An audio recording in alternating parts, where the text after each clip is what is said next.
Bismillahirrahmanirrahim. Wahaikunna jami'an tahiyatul Islam. Assalamualaikum warahmatullahi wabarakatuh. Waalaikumsalam warahmatullahi wabarakatuh. Innal hamdalillah nahmaduhu wa nasta'inuhu wa nastaghfiruh wa na'udzu billahi min syururi anfusina wa sayyiati a'malina. Man yahdihillahu fala mudhillalah wa man yudlil fala hadiyalah. Asyhadu an la ilaha illallah wahdahu la syarikalah wa asyhadu anna nabiyyana Muhammadan abduhu wa rasuluh. Allahumma shalli wa sallim wa barik ala Muhammad wa ala alihi wa sahbihi ajma'in wa man tabi'ahum bi ihsanin ila yaumiddin wa sallama tasliman katsira. Wa qala jalla jalaluhu fil Qur'anil Karim, ya ayyuhalladzina amanu taqullaha haqqa tuqatih wa la tamutunna illa wa antum muslimun. Wa qala ta'ala, alif lam ra, tilka ayatul kitabil mubin, inna anzalnahu qur'anan arabiyyan la'allakum ta'qilun. Wa qala Umar ibn Khattabi radhiyallahu ta'ala anhu, ta'allamul arabiyya fa innaha min dinikum. Wa fi riwayatin ukhra, ta'allamul arabiyya fa innaha tusabbitul aqla wa tazidu fil muru'ah. Amma ba'du. Al-ummahat a'azani Allah wa iyyakunna jami'an. Ibu-ibu yang semoga senantiasa dirahmati dan muliakan Allah. Alhamdulillah, di kesempatan pagi hari yang berbahagia ini, di pagi hari yang penuh dengan berkah ini, kembali lisan kita memuji dan bersyukur pada Allah Subhanahu wa ta'ala atas seluruh limpahan nikmat-nikmatnya yang Allah Subhanahu wa ta'ala masih senantiasa melimpahkannya kepada kita sampai dengan detik ini. Nikmat yang begitu banyaknya dan begitu besarnya, sampai-sampai Allah Subhanahu wa ta'ala mengingatkannya pada kita semua di dalam firman-Nya, wa in ta'uddu nikmatallahi lan tusuha. Yang kalaulah kita mau menghitung nikmat-nikmat Allah Subhanahu wa ta'ala, pastilah kita tidak akan sanggup untuk menghitungnya. Nikmatul iman, nikmatul Islam, nikmat sehat wal afiyah, nikmat umur yang panjang, nikmat di mana Allah Subhanahu wa ta'ala masih memberikan taufik dan hidayahnya kepada kita, sehingga kita bisa bertemu dengan bulan yang penuh berkah, bulan yang penuh dengan ampunan, bulan yang penuh dengan pahala di sisi Allah Subhanahu wa ta'ala, yaitu bulan Ramadan, yang insya Allah ta'ala pada pagi hari ini kita masih berpuasa Ramadan bagi yang memang dia bisa melakukannya. Yang kita harapkan mudah-mudahan Allah Subhanahu wa ta'ala senantiasa menerima segala bentuk amalan ibadah yang kita lakukan di bulan ini, baik dari bacaan Al-Quranul Karim yang kita baca di bulan Ramadan, atau ibadah puasa yang kita lakukan pada bulan yang penuh keberkahan ini, ataupun qiyamul lail yang kita dirikan, salat malam bersama imam di masjid, atau mungkin di antara ummahat yang mengerjakannya di rumahnya masing-masing. Mudah-mudahan semua itu diterima oleh Allah Subhanahu wa ta'ala dan menjadi pemberat timbangan amalan kebaikan kita di yaumil qiyamah. Dan mudah-mudahan Allah Subhanahu wa ta'ala senantiasa memberikan pada kita istiqomah agar kita semua bisa melakukan segala bentuk amalan ibadah pada bulan yang penuh berkah ini. Dan mudah-mudahan setelah itu keluar dari bulan ini kita semua termasuk dari hamba-hamba Allah yang bertakwa di sisinya.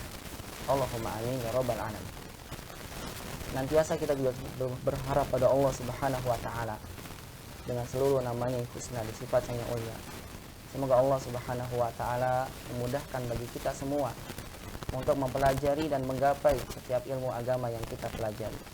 Dan semoga ilmu yang kita dapat memberikan manfaat bagi kita semua di dunia dan juga di akhirat. Ilmu yang kita pelajari bermanfaat untuk kita di dunia agar kita bisa mengamalkannya, agar menjadi satu petunjuk bagi kita untuk kita bisa mendapatkan kebahagiaan hidup di dunia ini dan juga kebahagiaan hidup di akhirat. Karena dengan ilmulah yang akan membimbing kita kepada surga Allah Subhanahu wa ta'ala dengan jalan yang mudah biidznillah tabaraka wa ta'ala.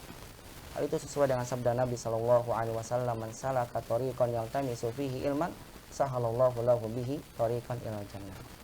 Kita memohon pada Allah Subhanahu wa ta'ala semoga kita mendapatkan ilmu yang bermanfaat dengan doa yang diajarkan oleh Nabi sallallahu alaihi wasallam, Allahumma inna nas'aluka ilman nafi'an wa rizqan thayyiban wa amalan mutaqabbalan. Rabbana zidna ilman warzuqna fahman. Allahumma inna na'udzubika min ilmin la yanfa' wa min qalbin la yakhsha wa min nafsin la tashba wa min da'watin la yustajabu laha. Allahumma aslih lana sya'nana kullah fala takilna ila anfusina tarfata ainin. Allahumma amin amin ya rabbal alamin. Salawat dan salam semoga senantiasa terlimpahkan kepada baginda Nabi kita Muhammad sallallahu alaihi wasallam, pada keluarga beliau, para sahabatnya, dan pada seluruh umatnya yang senantiasa mengikuti tuntunan sunnah Nabi sallallahu alaihi wasallam sampai hari kiamat kelak. Ibu-ibu yang semoga senantiasa dirahmati dan dimuliakan Allah Subhanahu wa taala. Insyaallah kajian kita di kesempatan pagi hari ini kita akan mentadaburi surat Al-Fatihah sesuai dengan jadwal yang telah ditentukan, bahwasannya untuk kelas ini di bulan Ramadan yang penuh dengan berkah ini kita jadikan kegiatan kita yang biasanya belajar durusul lughah al-arabiyyah, dikhususkan untuk bulan ini kita sama-sama mentadaburi isi daripada Al-Qur'anul Karim. Untuk kelas ini kita membahas tentang surat Al-Fatihah dan surat-surat pendek. Untuk hari ini kita khususkan dulu surat Al-Fatihah biidznillah ta'ala. Kita akan mentadaburi isi daripada surat Al-Fatihah ini, dan juga kita akan mengambil makna terkait dengan kaidah bahasa Arab yang terkandung pada ayat-ayat dalam surat ini. Dan tentunya hal ini berfaedah bagi kita semua yang sedang belajar bahasa Arab. Kita bisa belajar bahasa Arab langsung dari Al-Qur'anul Karim, yang bahasanya adalah bahasa yang paling fasih, yang tidak bisa dikalahkan dengan sesuatu apapun. Sastranya sangat tinggi, tidak bisa dikalahkan dengan sastra apapun.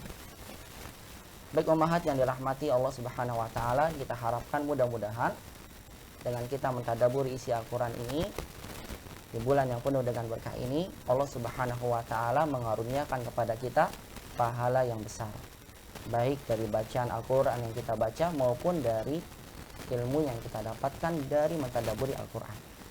Bagaimana para ulama mengatakan bahwasanya bulan Ramadan disebutkan sebagai bulan yang penuh berkah karena bulan Ramadan di antara keberkahannya adalah Allah Subhanahu wa taala turunkan di dalamnya Al-Qur'an, menjadi petunjuk bagi kita umat mukminin dan juga petunjuk bagi seluruh manusia secara umumnya.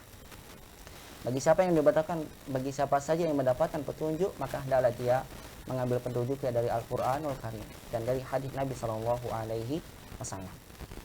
Ibu-ibu yang dalam mata Allah Subhanahu wa taala, silakan langsung saja dibuka surat Al-Fatihah dalam mushafnya masing-masing.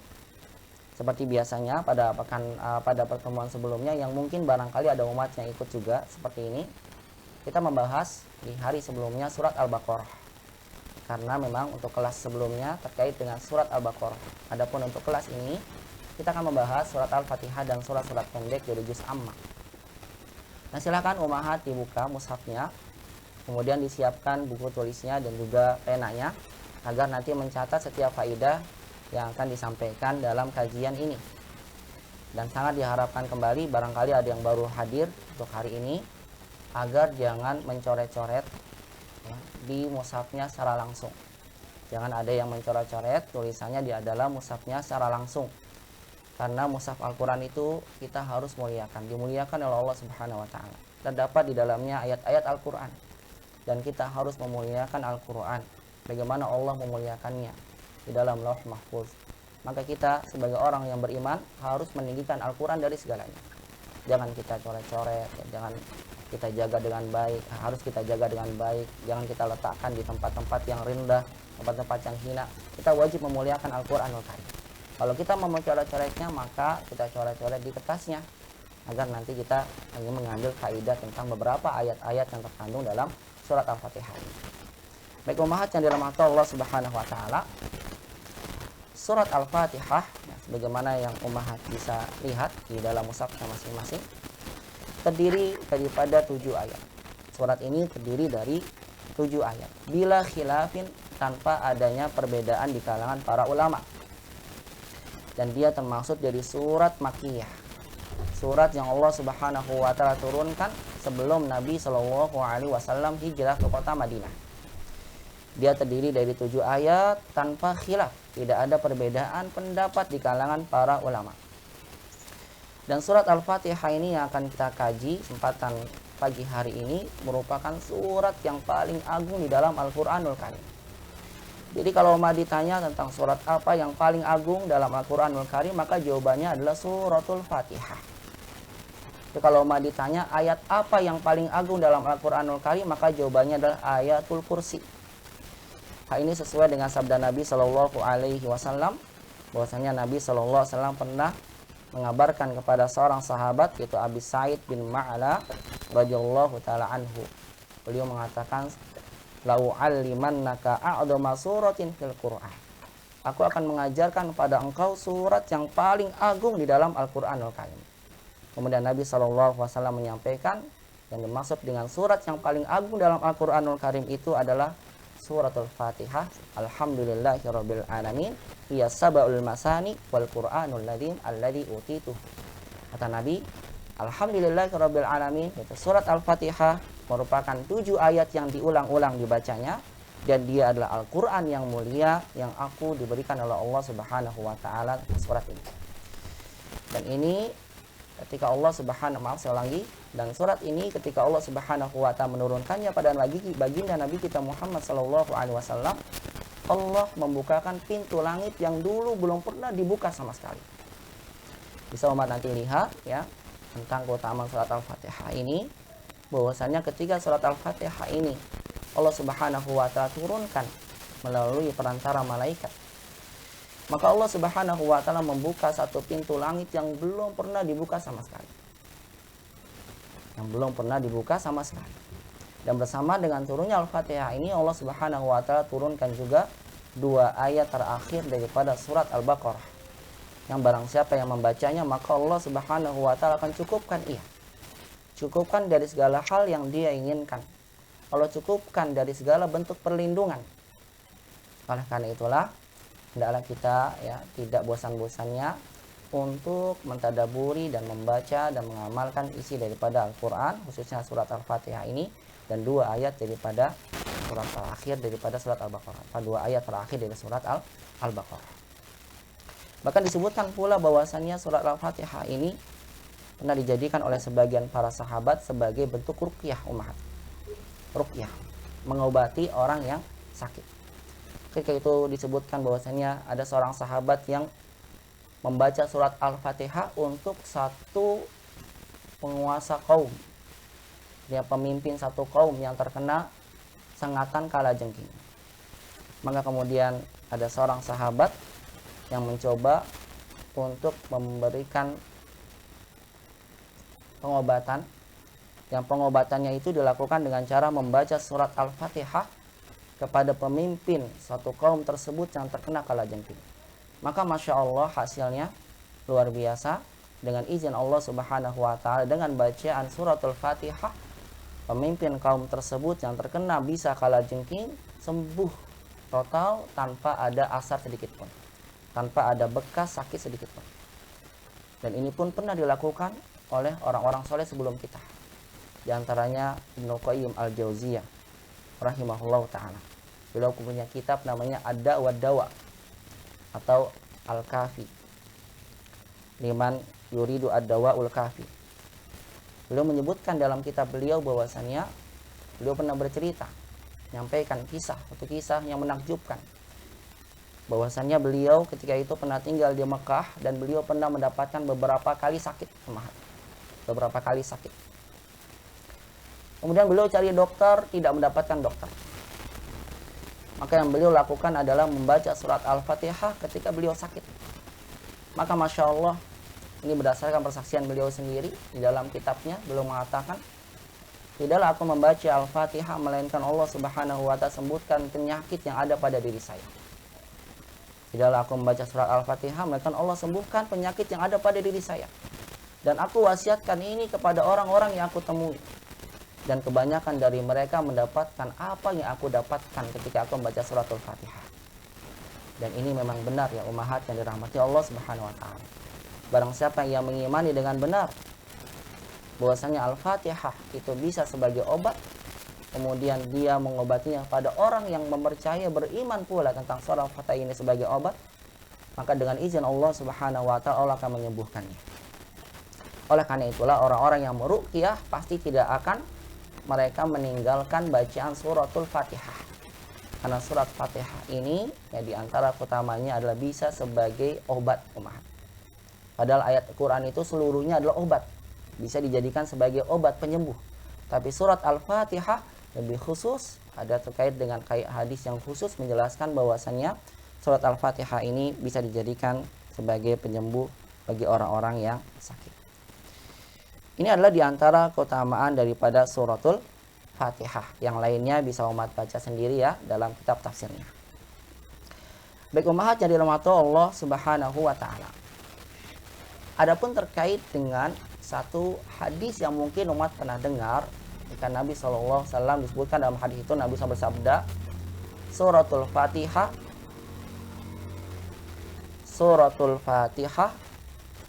lima tuliyat lah au kama qala Nabi SAW. Disebutkan bahwasanya surat Fatihah itu dibaca sesuai dengan apa yang diniatkan. Maka perlu umat ketahui hadis tersebut adalah hadis yang palsu, tidak ada asal usulnya, maka tidak bisa dijadikan sebagai keutamaan daripada surat Al-Fatihah. Maka sering kita dengar kita orang baca surat Al-Fatihah, mereka mengatakan bihadhihi niyah, ya, dengan niat ini naqra'u suratul Fatihah, dengan niat ini kita bacakan surat Al-Fatihah, begitu ya. Nah ini berdasarkan hadis yang maudhu'un, hadis yang palsu ya.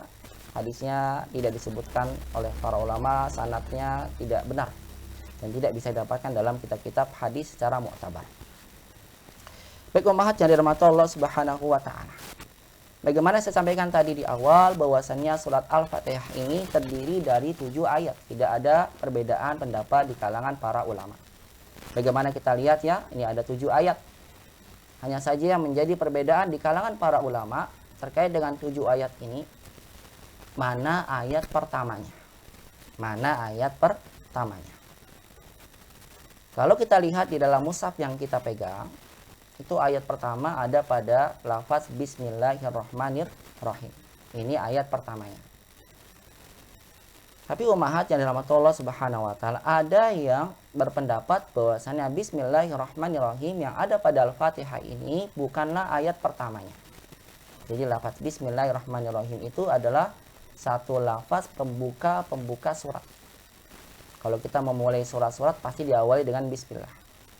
Makanya pendapat para ulama yang mengatakan 7 ayat yang ayat pertama yang bukan Bismillahirrahmanirrahim, mereka memasukkannya ayat pertamanya langsung Alhamdulillahirabbil alamin.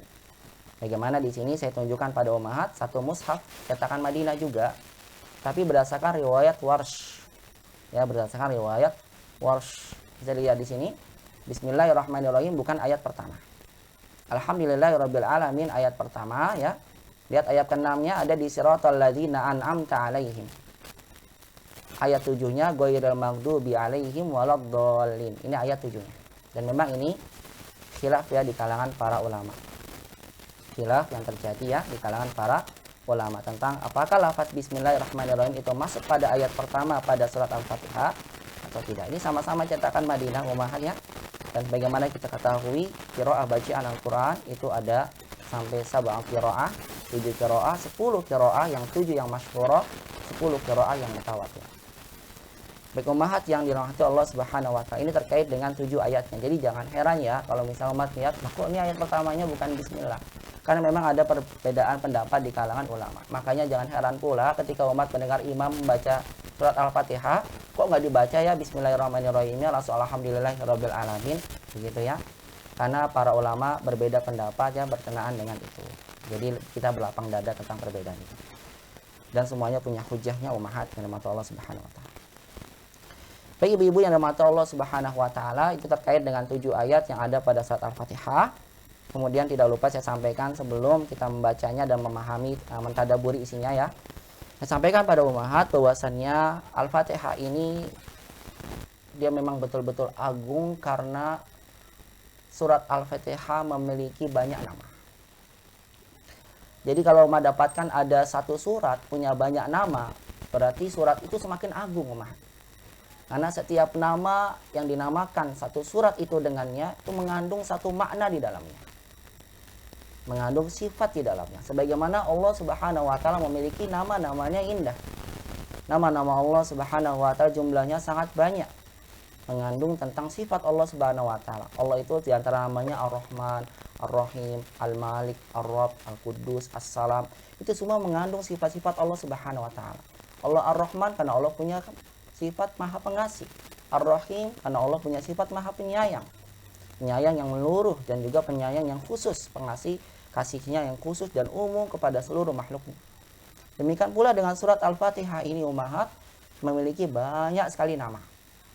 Di antara nama dari surat Al-Fatihah sebagaimana yang kita lihat dalam mushaf kita Al-Fatihah. Karena surat Al-Fatihah adalah sebagai surat pembuka ketika kita membuka surat membuka mushaf Al-Qur'anul Karim kita.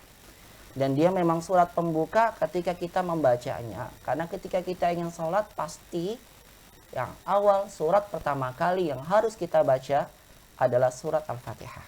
Bahkan dia termasuk dari rukunnya yang barang siapa meninggalkannya maka sholatnya nggak sah. Ini diantara namanya. Nama yang kedua itu Ummul Quran. Al-Quran itu surat Al-Fatihah dikatakan sebagai Ummul Quran, induknya Al-Quran.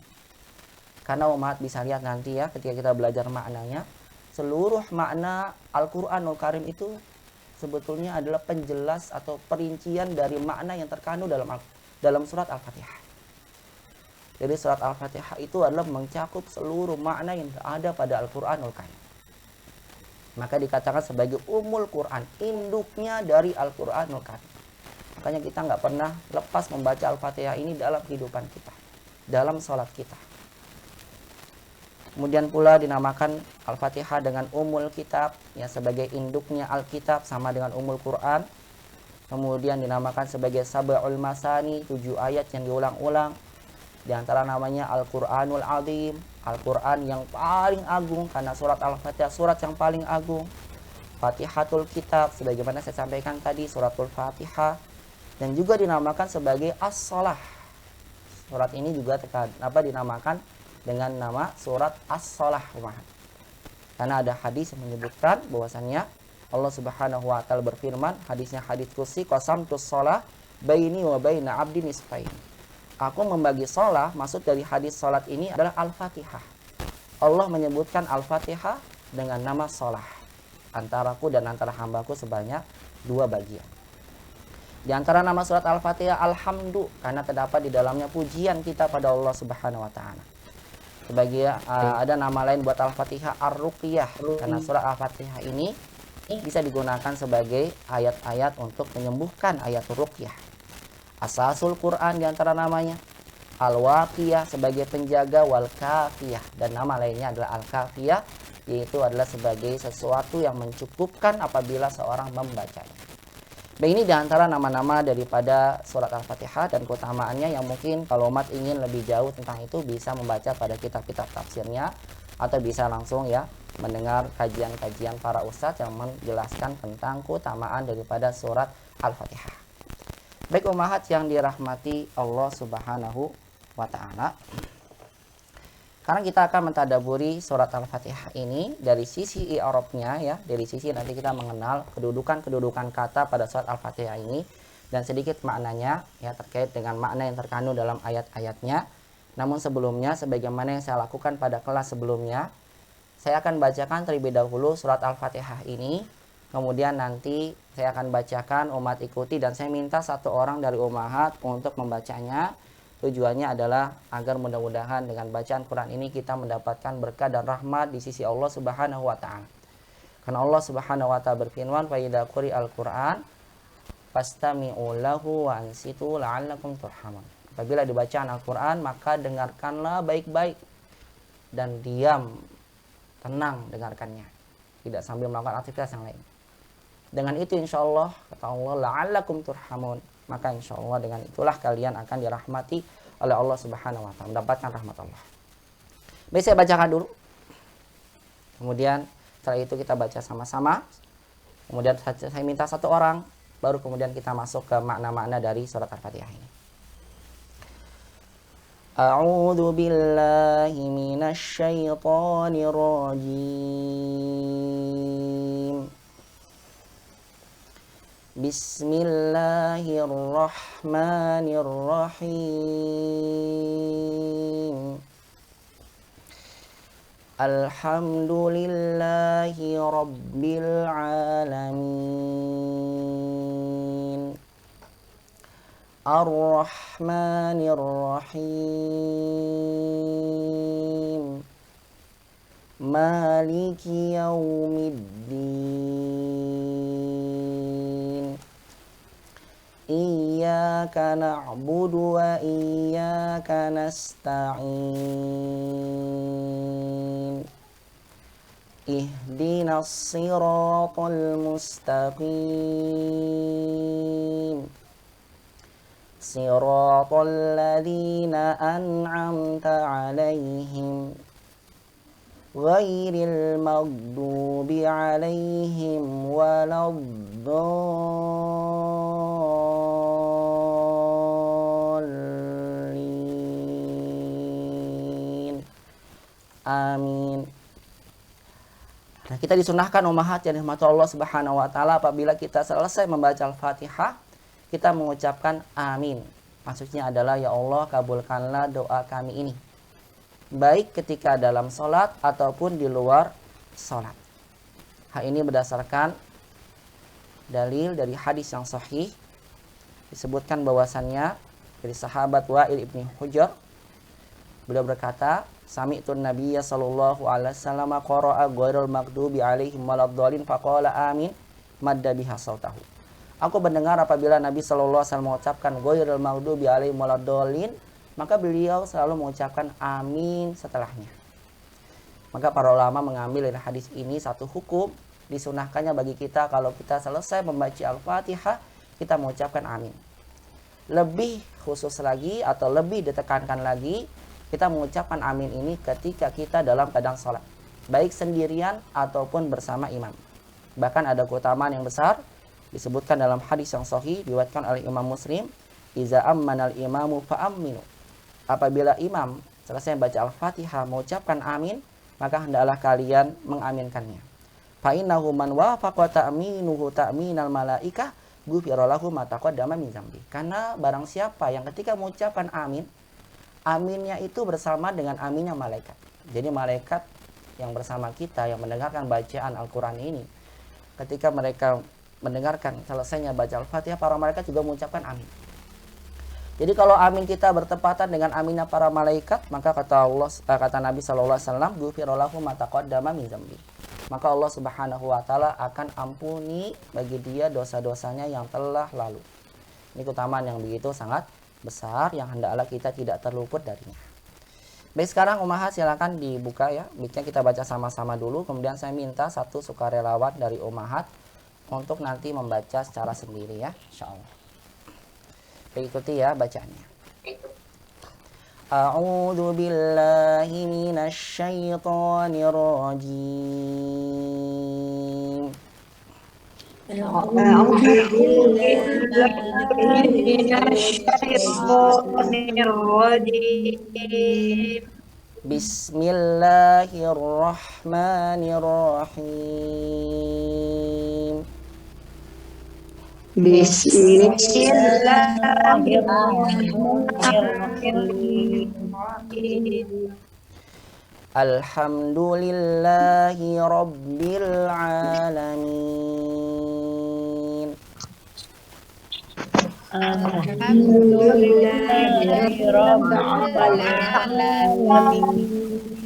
Alamin. Ar-Rahmanir Rahim.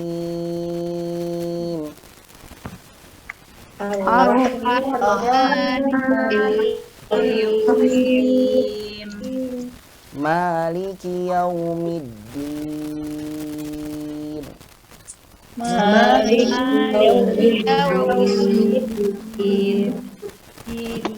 Iyyaka na'budu wa iyyaka nasta'in. Iyyaka na'budu wa iyyaka nasta'in. Ihdinas siratal mustaqim. Ihdinas siratal mustaqim. Siratal ladzina an'amta 'alaihim. الذين أنعمت عليهم Ghairil maghdubi 'alaihim waladdallin.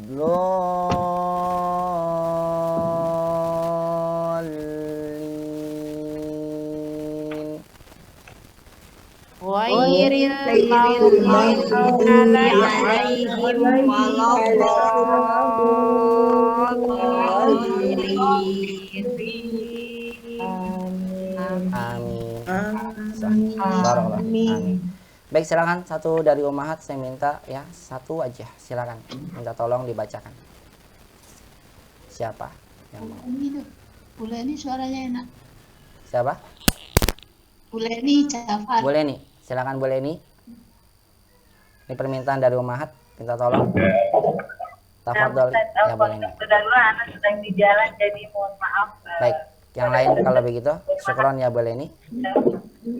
Apa Ustaz? Ya nggak apa-apa Bu. Ya Ustaz boleh. Silakan Bu Eli. Tafadhol ya Bu Eli. Minta tolong satu aja bacakan. 6 silakan. Siapa tadi Ustaz? Tadi Bu siapa? Bu Bukan Eli? saya Bu tadi, Ani? Bu Ani ya? Bu Ani silakan Bu Ani. Iya. Maaf Bu Ani. Ustaz. Silakan Bu Ani. A'udzu billahi minasyaitonir rajim. Nah. Bismillahirrahmanirrahim. Alhamdulillahi rabbil alamin. Ar-Rahmanir-Rahim. Maliki yaumiddin. Iyyaka na'budu wa iyyaka nasta'in. Ihdinas siratal mustaqim. Siratal ladzina an'amta 'alaihim ghairil maghdubi 'alaihim waladdallin.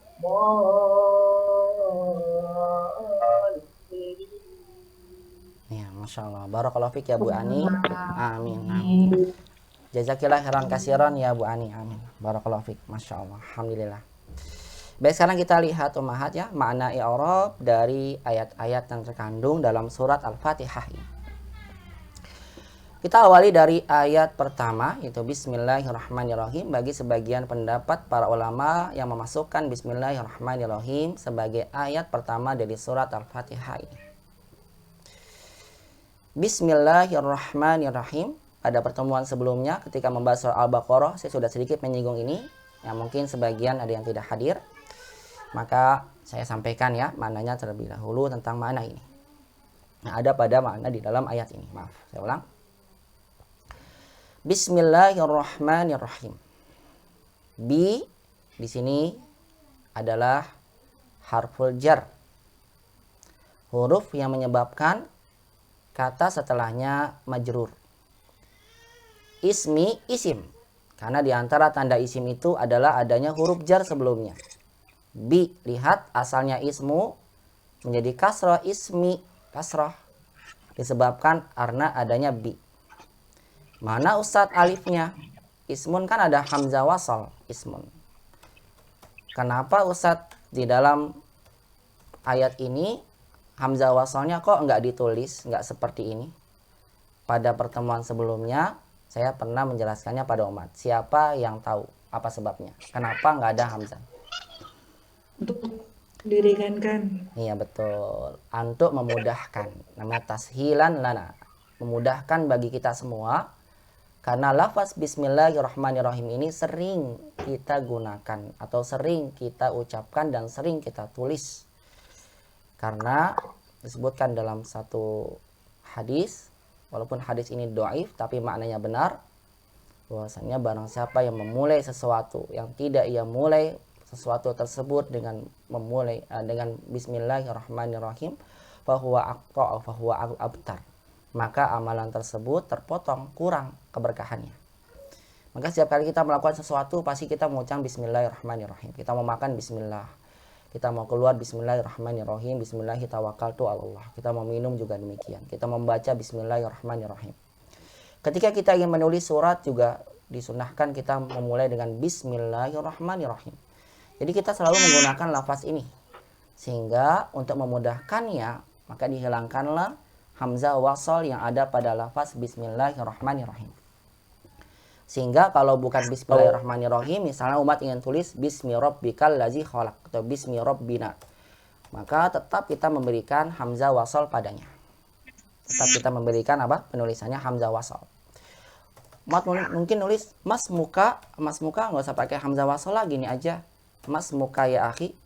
Mana hamzah wasalnya? Kok nggak ditulis? Kan saya hapus sebagaimana pada bismillahirrahmanirrahim, boleh. Jawabannya ini hanya khusus pada lafaz bismillahirrahmanirrahim. Kalau selain itu kita tetap memberikan hamzah wasal pada kata ismu. Nah, ismu itu artinya adalah nama. Bismi. Nah, lihat lagi kembali kata ismi, dihilangkan hamzah wasalnya untuk memudahkan kita ketika menulis. Bismi kasrah majrur karena ada bi-nya. Dia kedudukannya majrur karena ada bi dan juga sebagai mudhof umah. Mudhof. Karena ismi ini diidhofahkan pada lafaz jalal Allah Subhanahu wa taala dengan nama Allah Subhanahu wa taala. Maksudnya adalah dengan seluruh nama-nama Allah Subhanahu wa taala. Kok seluruhnya sih Ustaz? Kan isminya itu kan mufrad, bukan pakai jamak. Yang para ulama mengatakan ada satu kaidah dalam kaidah bahasa Arab, setiap satu isim yang didhofahkan pada sesuatu yang ma'rifat, pada isim ma'rifat, maka makna dari isim tersebut bisa bermakna umum, sama seperti bermakna jamak. Bagaimana hal ini kita pun dapatkan dalam Al-Quran, dalam satu ayat Allah berfirman, wa in ta'uddu ni'matallah. Kalau seandainya kamu menghitung nikmatallah, gini tulisannya Umar. Nikmat itu satu nikmat, tapi diterjemahkannya nikmat Allah. Kok begitu Ustaz? Ya, karena didhofahkan pada isim ma'rifat. Ya, terkadang satu isim ketika didhofahkan pada isim ma'rifat, ini bisa bermakna jamak. Bisa bermakna jamak. Sama dengan ini. Dengan nama Allah, maksudnya dengan seluruh nama Allah Subhanahu wa taala. Allahi majrur karena mudhofun ilaih. Ar-Rahmani dia juga majrur.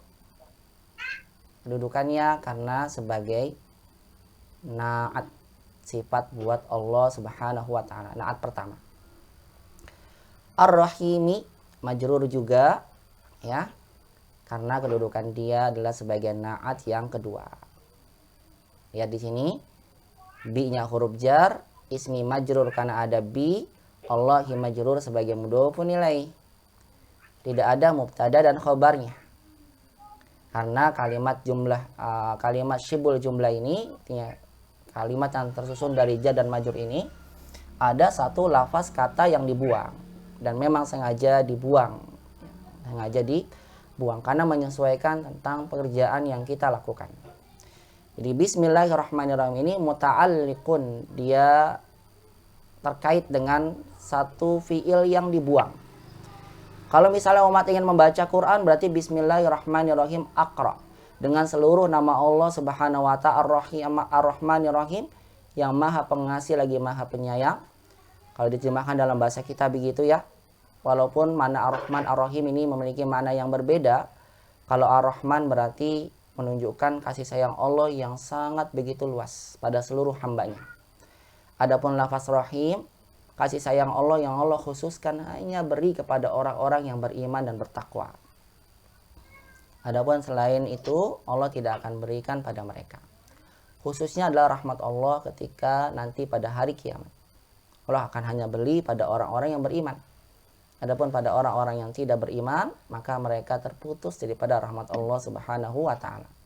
Nah, orang-orang yang keluar daripada Islam, keluar daripada orang-orang beriman, tempat mereka adalah di api neraka kekal selama-lamanya. Wal iyadzubillah, kita berlindung pada Allah Subhanahu wa taala dari yang demikian tersebut. Nah, di sini umat bismillahirrahmanirrahim, kalau umat ingin membaca Al-Qur'an atau membaca sesuatu, membaca bismillahirrahmanirrahim, berarti ada kata kerja yang dibuang. Bismillahirrahmanirrahim aqra gitu. Dengan nama Allah yang Maha Pengasih lagi Maha Penyayang, aqra, aku akan membaca. Kalau umat ingin berwudu, mengucapkan bismillahirrahmanirrahim, berarti ada fi'il yang dibuang. Bismillahirrahmanirrahim atawaddu gitu. Aku berwudu. Kalau misalnya umat ingin masak, berarti mengucapkan bismillahirrahmanirrahim, berarti bismillahirrahmanirrahim atbahu. Fi'ilnya mudhari ya, karena baru mau melakukan. Aku memasak. Bismillahirrahmanirrahim, aku menulis, aktub. Jadi disesuaikan pada pekerjaan yang kita lakukan. Karena ya di sini fiilnya memang sengaja dibuang. Bismillahirrahmanirrahim. Dia muta'alliq dengan fiil yang dibuang tergantung dari sesuatu yang ingin kita lakukan. Nah, tujuan dari mengucapkan bismillahirrahmanirrahim ini, bi ini ummahat yang dirahmati Allah Subhanahu wa taala, bi bermakna isti'anah. Bermakna pertolongan. Artinya kita memohon pertolongan dengan seluruh nama Allah Subhanahu wa taala agar pekerjaan yang kita lakukan itu jadi mudah. Agar pekerjaan yang kita lakukan itu mendapatkan berkah. Agar pekerjaan yang kita lakukan itu mendapatkan rahmat dari Allah Subhanahu wa taala. Karena sesuatu itu mudah bisa kita kerjakan kalau ditolong oleh Allah Subhanahu wa taala. Kalau Allah memudahkan kita. Namun kalau Allah Subhanahu wa taala tidak memberikan pertolongannya pada kita, pasti kita tidak akan bisa melakukan apapun, walaupun itu mudah bagi kita. Oleh karena itulah kita dianjurkan untuk membaca bismillahirrahmanirrahim dalam setiap keadaan yang kita lakukan. Suatu pekerjaan yang kita lakukan. Kecuali kalau misalnya ya umat ingin melakukan perkara maksiat, jangan bismillahirrahmanirrahim, nggak ada gunanya. Masa mau melakukan maksiat bismillah. Bismillah ini kan agar kita mendapatkan pertolongan dari Allah Subhanahu wa taala. Pekerjaan yang kita lakukan menjadi mudah dan mendapatkan berkah di sisi Allah Subhanahu wa taala.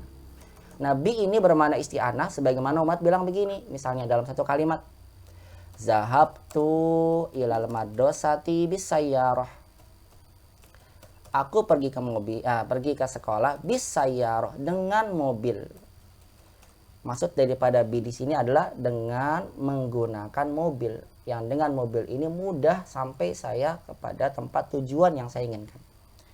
Bagaimana bilang juga, aktubu al-wajiba, aku menulis PR bil qalami, dengan pulpen. Nabi di sini bermakna isti'anah. Dengan bantuan pulpen ini saya jadi mudah menulis PR. Kalau nggak ada pulpen saya nggak bisa ngerjain PR. Ini bi bermakna isti'anah ya, bermakna satu bantuan. Bukan bi bermakna musahabah. Bi bermakna musahabah. Misalnya ummahat bilang ittasaltu bi Muhammad atau zahabtu ilal mustashfa bi Muhammad atau ilal madrasah, lebih gampang. Aku pergi ke sekolah bi Muhammadin. Nabi di sini bukan dengan bantuan Muhammad, bukan, tapi dengan di sini seperti bermakna ma'a, bersama.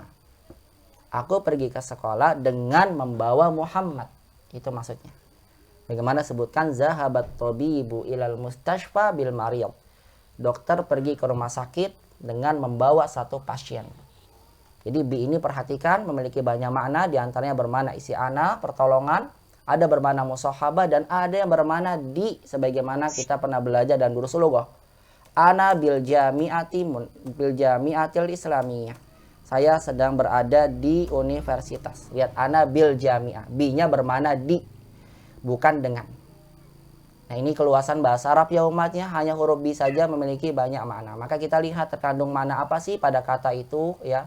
Pada satu kalimat itu ketika ada bi-nya, itu tergantung dari semua konteks kalimatnya. Bagaimana umat mungkin lihat nanti dalam surat Al-Qur'an Allah berfirman, laqad nasarakumullahu bi badrin wa antum azillah. Sungguh kami telah menolong kalian bi badrin. Bi badrin, ada bi lagi nih. Bi. Kemudian setelahnya majrur. Apa sih bi di sini maksudnya? Bi-nya adalah di, seperti bil jamiah tadi. Sungguh kami telah menolong kalian bi badrin, di dalam peperangan Badar. Wa antum azillah, dan ketika itu kalian keadaannya dalam keadaan lemah. Nah, perhatikan ya. Bi yang ada pada lafaz bismillahirrahmanirrahim maksudnya adalah kita memohon dengan seluruh nama Allah Subhanahu wa taala yang Maha Pengasih lagi Maha Penyayang suatu pertolongan agar seluruh pekerjaan atau aktivitas yang kita lakukan yang kita sertai dengan ucapan bismillahirrahmanirrahim pekerjaan itu menjadi berkah dan menjadi mudah bagi kita untuk dikerjakan. Baik, ini diantara keutamaan daripada Bismillahirrahmanirrahim. Kemudian ummahat yang dimata Allah Subhanahu wa taala, ayat keduanya, lihat. Alhamdu. Ini isim fi'il atau huruf ummahat? Alhamdu. Isim. Isim. Taunya isim dari mana? Alif lam. Bagus, lintas. Barakallahu fi. Kalau ada alif lam berarti isim. Betul, ini cirinya. Dari ayat ini juga kita dapat faidah ya. Kalau ada huruf jar, setelahnya itu pasti isim. Ya, isim itu isim. Ini lagi tanda daripada isim adalah ada alif lam. Berarti alhamdulillah ini isim. Ini kalimat pertama ummahat karena bismillahirrahmanirrahim ini pembuka ya, pembukanya. Ayat pertamanya ada alhamdulillahirabbil alamin. Kita mulai dengan alhamdulillahirabbil alamin. Lihat ummahat yang dirahmati Allah Subhanahu wa taala. Alhamdulillah isim benar. Marfu. Dia marfu dengan dhammah. Tahu gak kenapa dia dhammah? Kedudukannya sebagai apa? Ada. Betul. Isim di awal kalimat ma'rifat yang mubtada. Betul, mubtada. Alhamdu, segala puji. Kalau diterjemahkan dalam mushaf kita begitu. Benar gak ummahat? Lihat di mushafnya. Segala puji. Betul ya? Iya. Iya. Padahal kan hamdu itu bentuknya mufrad ummahat. Mufrad. Kok pujiannya seluruhnya sih? Ada al. Bagus. Masya Allah Bu Linda. Sahih, ada al. Alnya berarti al apa Bu namanya Bu? Masih ingat gak? Al apa istilahnya? Bagus. Al istighraqiyah. Benar. Al istighraqiyah namanya. Istighraqiyah. Istighraqiyah. Alif lam istighraqiyah. Gini tulisannya. Istighraqiyah. Ya, alif lam yang menunjukkan makna keseluruhan. Jadi dia bisa menggantikan kata kullu hamdi gitu. Kullu itu seluruhnya. Nah, kata kulunya diganti dengan alif lam. Alif lam ini namanya alif lam istighraqiyah. Jadi terjemahkannya jangan pujian itu bagi Allah. Bukan alif lam yang itu yang pelajaran kita dulu dalam durusul lugah ya. Kitabun buku. Kalau ada alif lam berarti al-kitabu jadi buku itu. Bukan. Ini alif lamnya bukan bermakna itu. Karena alif lam itu punya banyak makna juga. Sebagaimana huruf jarbi punya banyak makna. Di antara makna dari alif lam itu adalah istighraqiyah. Bermakna keseluruhan. Dan ini pun kita pernah dapatkan ya dalam firman Allah Subhanahu wa taala yang pernah saya sampaikan pada ummahat ketika umat baca surat Al-Asr, wal asri demi masa innal insana lafi khusrin. Insana itu bentuk mufrad atau jamak? Mufrad. Tunggal, bentuk tunggal. Karena jamaknya apa jamaknya? Anas. Namanya Anas. Tapi kalau diterjemahkan sesungguhnya seluruh manusia berada dalam keadaan rugi. Kok seluruhnya sih? Kan bukan pakai jamak. Apa jawabannya? Karena ada alif lam menunjukkan makna istighraqiyah. Ada beberapa ayat yang lain cuma saya ingat ini aja ya. Al-insan. Innal insana dan alhamdulillah dan sebagainya. Nah, ada lagi yang lainnya tentang alif lam istighraqiyah ini digunakan dalam beberapa ayat dan juga digunakan dalam beberapa kalimat dalam bahasa Arab. Jadi perhatikan ummahat dalam alif lam yang ada pada satu isim itu tidak selalu bermakna ini itu ya, bermakna ta'rif namanya jadi ma'rifat gitu. Tapi ini menunjukkan alif lamnya bermakna istighraqiyah, menunjukkan makna keseluruhan. Makanya kalau diterjemahkan dalam mushaf kita alhamdulillah terjemahnya bagus sekali. Segala pujian itu segalanya seluruhnya lillahi. Nah, ini lillahi. Allah kenapa majrur? Karena jarli. Karena ada huruf jarli, bagus sekali. Seluruh pujian itu hanya milik Allah. Jadi li di sini bermakna kepemilikan. Li di sini bermakna apa ummahat? Kepemilikan. Bukan bermakna peruntukan. Karena li itu ada dua makna, bisa peruntukan, bisa kepemilikan. Sebagaimana ummahat bilang, hazal kitabu li Muhammadin. Apa artinya? Buku ini milik Muhammad. Buku ini milik Muhammad. Buku ini milik Muhammad. Ada bermakna peruntukan. Misal ummahat bilang, darastul lughatal arabiyyah li fahmil Qur'an. Aku belajar bahasa Arab li fahmil Qur'an. Apa maksudnya? Untuk memahami Al-Quran, bukan milik pemahaman Quran, bukan, tapi li ini bermakna peruntukan, agar, supaya, untuk, itu artinya. Nah, li yang ada pada huruf jar li yang ada pada ayat ini, alhamdulillah, itu bermakna li kepemilikan. Jadi seluruh pujian itu adalah milik Allah Subhanahu wa Ta'ala. Jadi Allah mutlakkan pujian yang kita puji dalam kehidupan kita itu sebetulnya milik Allah Subhanahu wa Ta'ala. Karena Allah Subhanahu wa Ta'ala patut untuk dipuji karena sifat dan juga keagungannya. Zat dan sifatnya Allah Subhanahu wa Ta'ala itu agung, maka Allah layak untuk dipuji.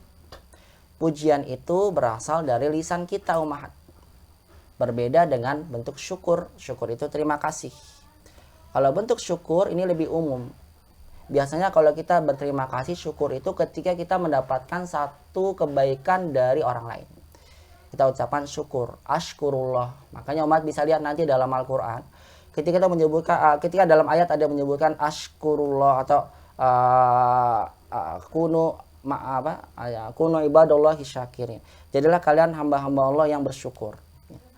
La'allakum tashkurun. Mudah-mudahan kalian bersyukur. Itu semua adalah datang setelah penyebutan tentang nikmat yang Allah berikan pada hambanya. Allah berikan nikmat pada hambanya. Ketika umat mendapatkan kebaikan misalnya di orang lain, mengucapkan syukron, terima kasih. Bukan mengucapkan hamdan, hamdan ahmaduk, bukan. Tapi kita mengucapkannya syukron, ashkuruka, aku berterima kasih ketika mendapatkan kebaikan dari orang lain. Adapun kalau hamdu, kita memuji, memang dari sifat-sifatnya yang baik kita puji. Tapi bukannya pujian itu bisa Ustaz untuk orang lain. Misal kita memuji Ahmad, ya Masya Allah orangnya baik, dermawan. Ahmadu Ahmad. Misalnya. Saya memuji misalnya Ahmadu Muhammadan. Aku memuji Muhammad. Karena akhlaknya baik, dermawan dan sebagainya. Tapi sejatinya umahat pujian yang kita berikan pada orang lain itu kembalinya pada Allah. Karena memberikan dia jadi dermawan, memberikan dia baik, memberikan dia itu memiliki sifat-sifat yang baik, itu yang berikan siapa? Allah. Makanya kita bilang seluruh pujian itu sebetulnya kembalinya ke Allah. Karena kalau kita pun dipuji sama orang lain karena kita Masya Allah mungkin melakukan ini dan itu semua sebetulnya atas pertolongan Allah. Makalah kita katakan alhamdulillah, segala pujian itu sejatinya semuanya hanya milik Allah. Sampai kalau kita memuji orang lain itu sebetulnya kita sedang memuji Allah Subhanahu wa Ta'ala. Karena Allah lah yang telah memberikan orang tersebut jadi dia memiliki banyak kebaikan yang bisa kita patut untuk dipuji, yang patut untuk kita puji. Sebetulnya semuanya kembali kepada siapa? Allah Subhanahu wa Ta'ala. Makanya di sini para ulama mengatakan alhamdulillah itu adalah bermakna istighraqiyah, seluruh pujian hanya milik Allah. Baik, perhatikan sekarang. Alhamdulillahi, segala pujian hanya bagi Allah Subhanahu wa Ta'ala. Lillahi ini kan jar majrur. Kedudukannya sebagai apa, Umar? Khobar sibhul jumlah. Bagus sekali. Dia khobar syibhul jumlah. Karena kalau mati titik sampai sini sudah sempurna. Alhamdulillahi, segala puji hanya bagi Allah. Titik udah selesai. Tapi kemudian Allah Subhanahu wa Ta'ala tidak sampai titik di situ saja, ada pelengkap-pelengkap setelahnya. Menjelaskan tentang Allah Subhanahu wa Ta'ala yang kita puji itu. Rabb kita Allah Subhanahu wa Ta'ala yang kita puji itu diantara sifatnya apa sih? Ya, alhamdulillahi Rabbil alamin. Ya, Rabbi. Nah, lihat nih Rabbi. Berarti ini pelengkap pemahat. Kalau pelengkap itu berarti sesuatu yang mengikuti sebelumnya. Di antara yang mengikuti sebelumnya ada naat, ada badal, ada atof, ya, ada satu lagi taukid. Muat. Nah, ini masuknya kemana? Rabbi. Kenapa kata Rabbi ini majrur kasroh?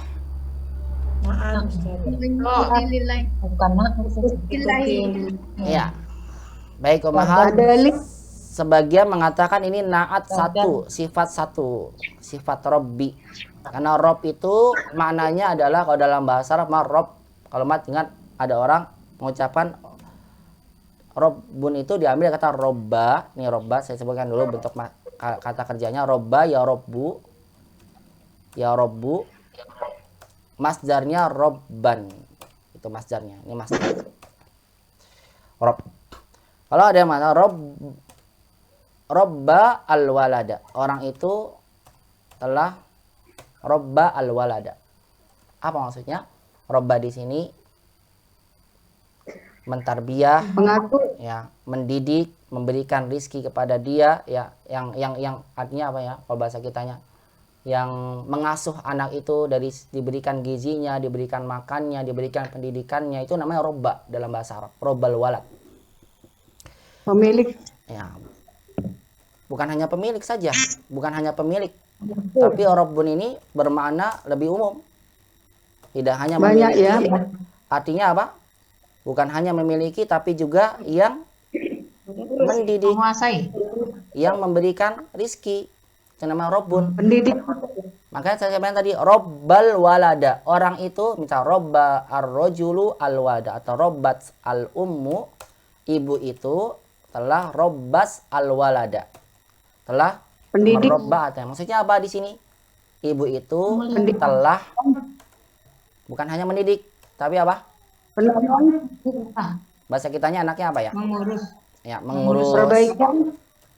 yang memberikan makan pada anaknya, kemudian memperhatikan tentang memelihara, yang memelihara, tidak hanya memelihara saja tapi juga mendidiknya, kemudian memberikan baju pakaian yang terbaik untuknya, mengawasinya.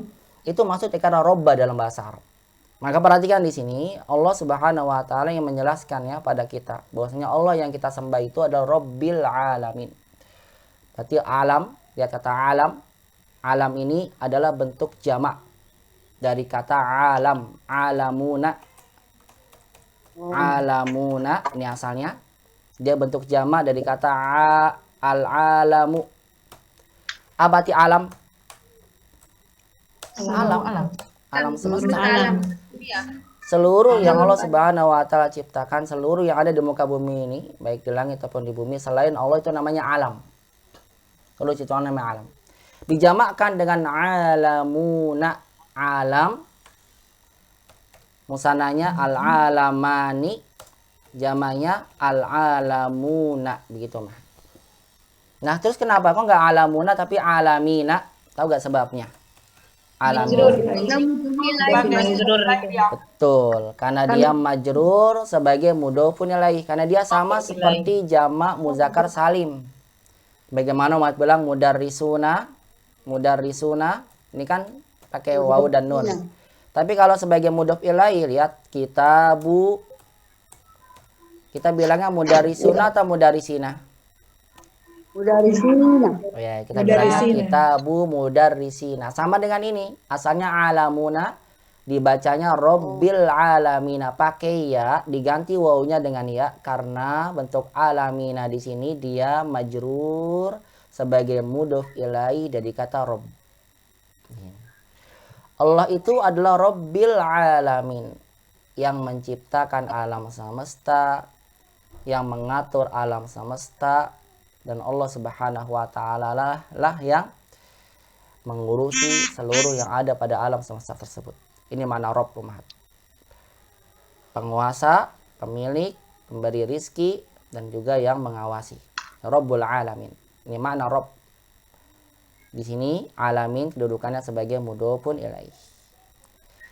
Lihat, perhatikan umat. Jadi kata Rabbi ini dia sebagai na'at, sifat untuk kata Allah Subhanahu wa taala, sifat yang pertama. Bagaimana mengatakan badal? Badal, apa itu badal? Pengganti. Jadi Allah itu siapa sih? Allah itu adalah diantara sifatnya Rabbil alamin. Ya, Rabb semesta alam. Tuhan semesta alam, diterjemahkannya kita begitu. Yang mengatur, yang memberikan rizki, yang mengawasi, itu adalah Allah Subhanahu wa taala. Yang mengatur alam semesta ini, yang menciptakannya, semuanya itu adalah Allah Subhanahu wa taala. Maka sama aja, Allah itu adalah Rabbul alamin. Rabbul alamin itu adalah Allah. Ada mengatakan ini sebagai badal. Ada yang mengatakan sebagai atof bayannya, sama saja. Mat boleh bilang kata sebagai naat atau badal atau atof bayan. Karena ketiga-tiganya ini adalah merupakan tawabi dalam ilmu bahasa Arab. Tawabi itu apa sih? Pengikut. Bagaimana umat bilang begini nih, contohnya, gampangnya. Dakhalal fasla, masuk ke dalam kelas. Al ustazu Hamzatu. Apa ini artinya? Dakhalal fasla al ustazu Hamzatu. Ustadz Hamzah masuk ke dalam kelas. Betul. Dalam Ya. Hamzah itu siapa? Hamzah itu siapa? Ustadz itu siapa sih? Hamzah. Hamzah. Jadi dia juga Hamzah itu adalah ustadz adalah Hamzah. Maka dikatakan sebagai badal ya. Setelah masuk ke dalam kelas, ustadz itu. Siapa sih ustadz itu? Hamzah. Hamzah itu siapa sih? Ya ustadz itu. Ustadz itu Hamzah. Maka ini sama dengan badal. Allah itu siapa sih? Allah itu adalah Rabbul Alamin. Pencipta alam semesta itu siapa sih? Allah. Allah itu diantara sifatnya apa sih? Yang menguasai, yang merajai, yang mengurusi alam semesta. Maka bila katakan sebagai badal atau sebagai atof bayan atau naat boleh dua-duanya.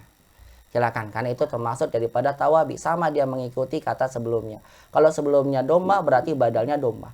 Kalau sebelumnya majrur berarti setelahnya majrur. Lihat seperti ini.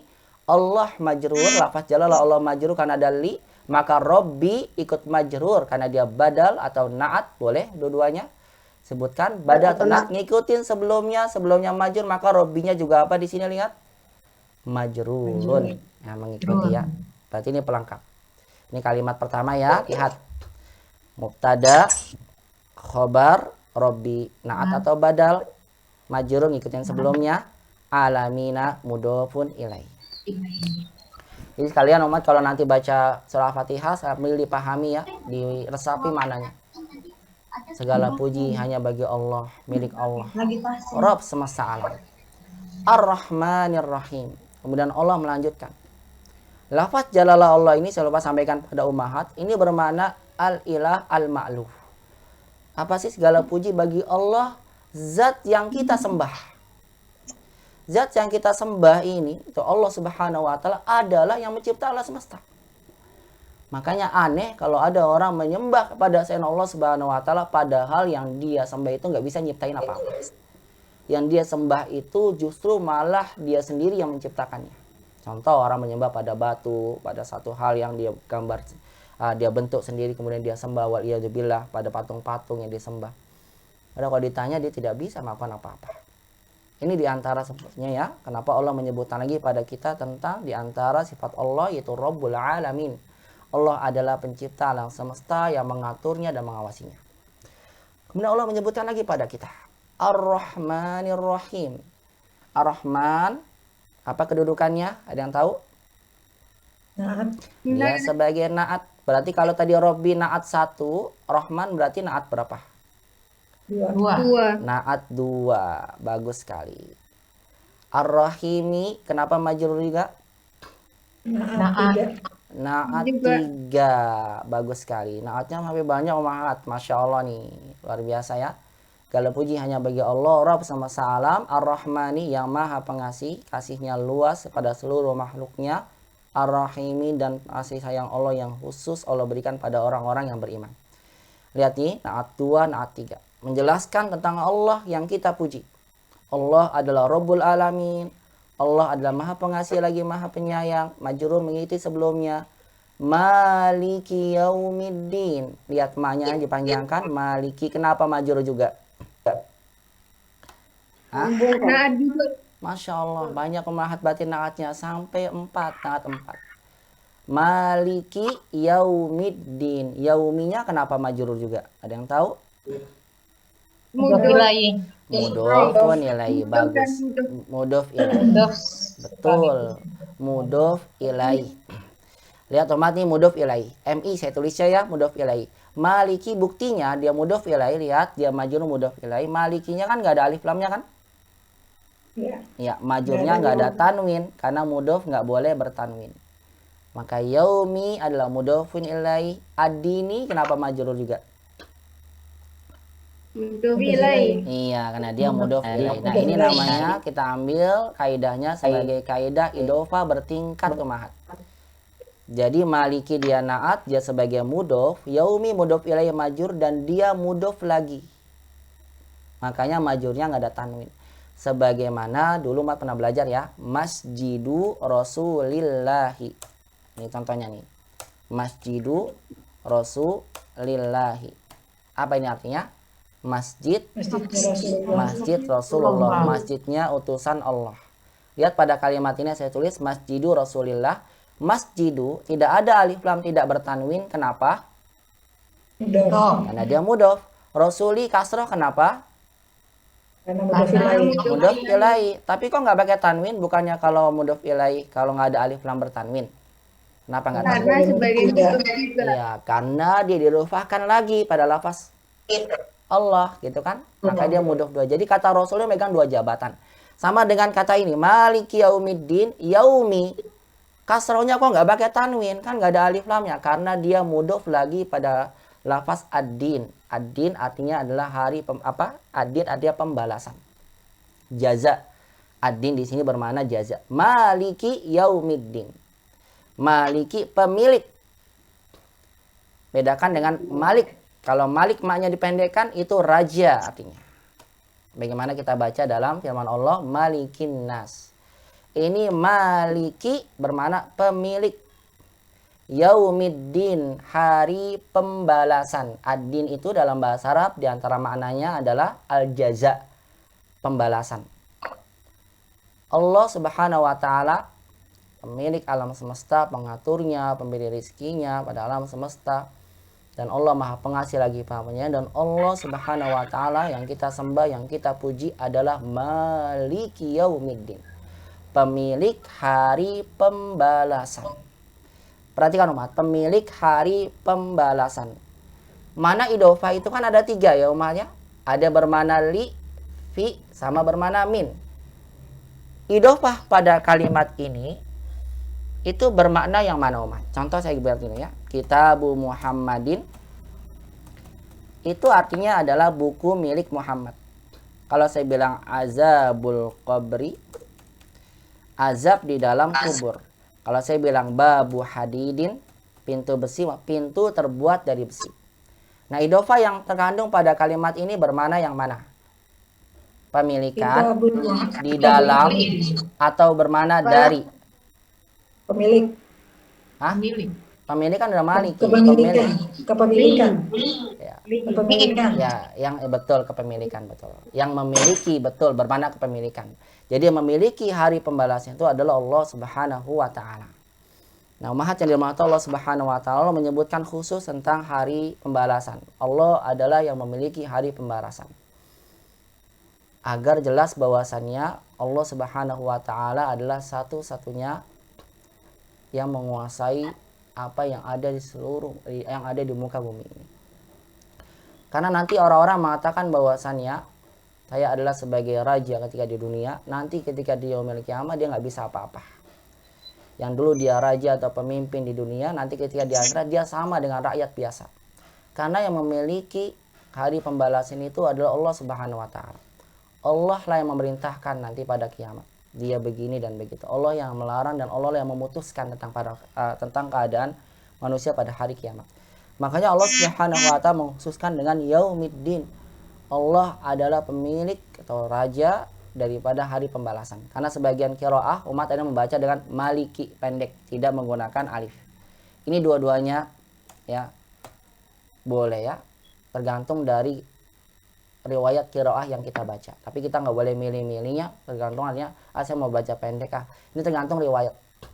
Karena bacaan qiraahnya ada umat ikut yang mana, riwayatnya masuk riwayat Asim atau masuk riwayatnya Warash atau dari jalur riwayat Ibnu Katsir atau riwayat yang mana.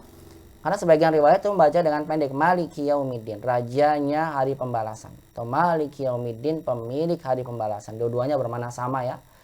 Karena kalau memiliki hari pembalasan itu sebetulnya lebih dalam dibandingkan dengan raja pembalasan.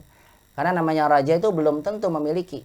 Contohnya umahat misalnya lihat ada presiden, adalah rajanya atau penguasa di negeri kita. Tapi apakah boleh presiden itu melakukan sekehendaknya apa yang kita punya? Boleh gak?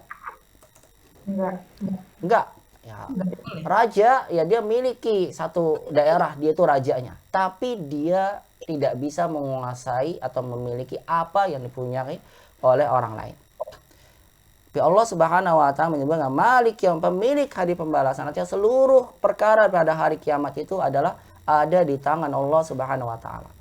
Makanya kebanyakan riwayat menggunakan Maliki, pakainya itu Maliki gitu, pakai pemilik. Karena ini maknanya lebih dalam ya dibandingkan dengan Maliki, raja saja. Karena Maliki itu berarti kalau pemiliknya dia memiliki berarti dia raja. Ya, sebagaimana umat sering bilang dalam satu satu ucapan dibilangkan ya, di satu kalimat disebutkan bahwasannya konsumen adalah raja.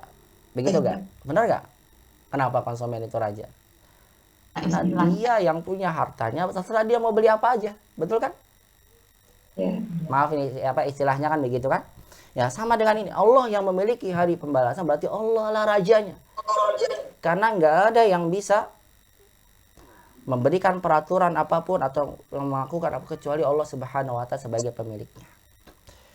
Ini umahat ya, makanya yang lebih bagus dibaca dengan Maliki ya, walaupun nggak apa-apa ada yang baca dengan Maliki tergantung dari riwayat yang dibaca saya sampaikan tadi. Adapun di mushaf kita ditulis dengan panjang Maliki Yaumiddin. Pemilik hari pembalasan. Baik umat, dari sini umat bisa lihat ya yang dirahmati Allah Subhanahu wa taala. Allah menyebutkan pada ayat ini banyak sekali sifat-sifatnya. Allah itu adalah Rabbul Alamin, Allah Maha Pengasih lagi Maha Penyayang, dan Allah adalah pemilik hari pembalasan. Kalau kita mendengar ada orang atau seorang yang dia adalah sifatnya pemilik alam semesta, pengasih penyayang dan pemiliknya pemiliknya hari pembalasan. Kira-kira pantas gak kalau untuk disembah? Pantas gak kalau untuk dipuji? Pantas. Allah pantas kita sembah. Allah pantas kita puji. Karena Allah itu adalah memiliki sifat-sifat ini. Rabbul Alamin, Ar-Rahmanir Rahim, Malik Yaumiddin. Nah ini dikenal ya Rabbul Alamin dalam ilmu tauhid, tauhid rububiyah, Ar-Rahmanir Rahim sebagai tauhid asma wa sifat.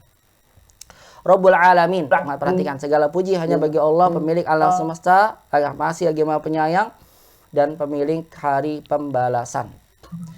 Nah ini umahat yang dimata Allah Subhanahu wa taala, sama seperti kita bilang begini. Misalnya Muhammad adalah seorang pelajar. Biasa aja kan? Muhammad adalah seorang pelajar. Tapi kalau kita tambahkan sifat-sifatnya, Muhammad thalibun mustahidun. Muhammad pelajar yang rajin. Tambah lagi zakiyun. Apa zakiyun? Pintar, cerdas. Kemudian zukhulukin. Punya akhlak. Ya, kemudian kita bilang lagi thalibun mustahidun zakiyun zukhulukin muaddabin, dan beradab. Muaddab. Masyaallah. Lihat pada kata ini Muhammadun thalibun mustahidun zakiyun zukhulukin muaddabin. Saya ingin tanya pada umat, inti kalimatnya itu yang mana? Kalau saya bilang begini, Muhammadun thalibun mustahidun zakiyun zukhulukin muaddabin. Hanya Muhammad thalibun, sudah selesai. Muhammad adalah seorang pelajar. Namun kita tambahkan di sini untuk melengkapi melengkapi sifat daripada thalib, tujuannya apa? Untuk memberikan tentang keagungan dari pelajar tersebut atau tentang kemuliaan daripada pelajar tersebut. Nah, sama dengan di sini Allah nggak menjemputkan alhamdulillahi titik. Padahal kalau titik boleh kan ya? Segala puji milik Allah. Ya, tapi kemudian disebutkan tentang sifat-sifatnya agar kita tahu tentang keagungan Allah Subhanahu wa taala. Baik, kemudian dilanjutkan umahat ayat berikutnya, iyyaka na'budu wa iyyaka nasta'in. Lihat, iyyaka na'budu wa iyyaka nasta'in. Iyyaka, Masya Allah, langsung dijawab maf'ulun bihi, domir, maf'ulun bihi. Domirnya masuk domir yang mana nih? Ya, hanya kepada engkau. Iya.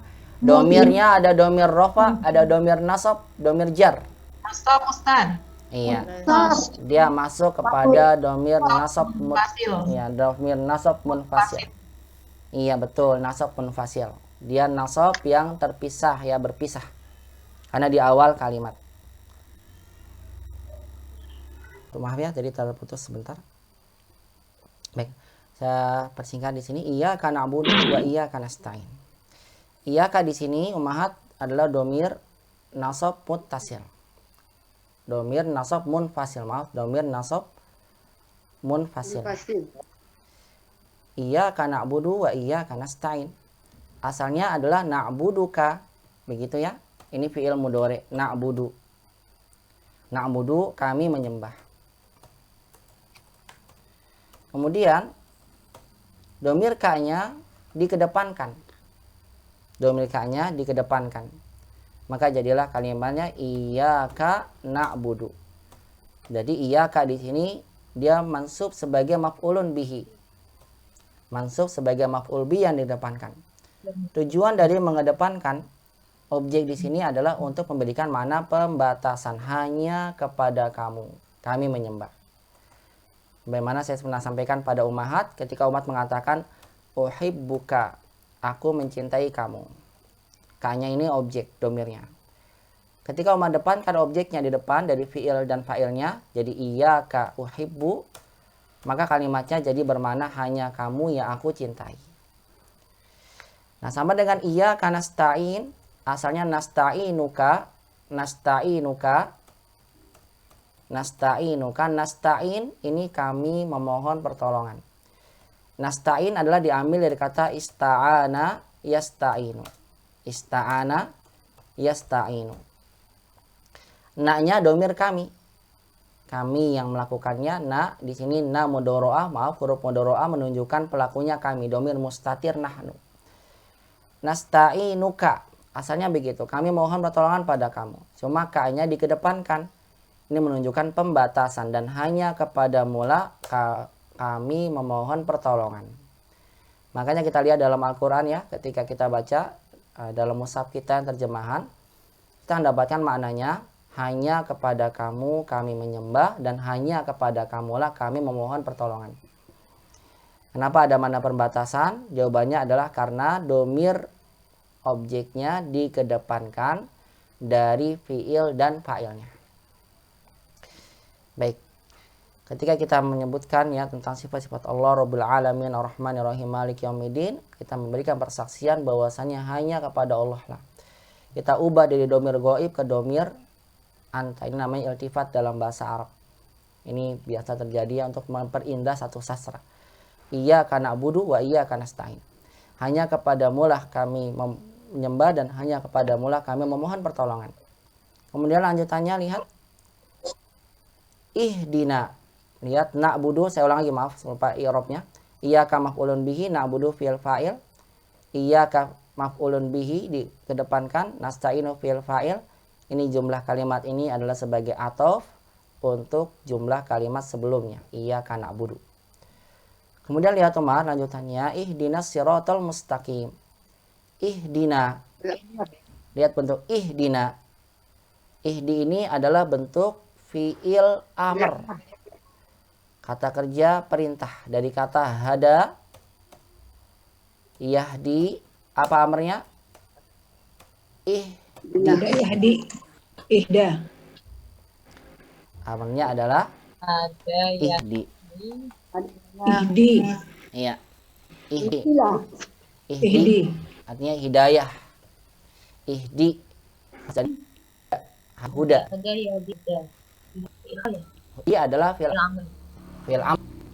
Mukhot anta. Sebagaimana bilang kataba yaktubu uktub. Uktub tulislah. Siapa yang diperintahkan untuk menulis? Uktub. Domirnya Kamu. adalah kamu. Uktub anta. Ya, uktub. Ini ihdi. Artinya kita meminta pada Allah berikanlah pada kami hidayah. Ihdina. Nanya domir apa di sini? Domirnya kedudukannya sebagai apa? Iya, naknya ini adalah sebagai maf'ulun bihi, objek. Objek satu maf'ul bihi yang pertama. Karena kata hidayah ini dia butuh dua objek. Ihdina, lihat. Berikanlah kepada kami, ini objek as-siratal mustaqim. Lihat sirata itu jalan, al-mustaqimah yang lurus. Perhatikan sirata mansub lagi. Kenapa dia mansub di sini? Nah, sebagai maf'ul bihi yang kedua. Ya.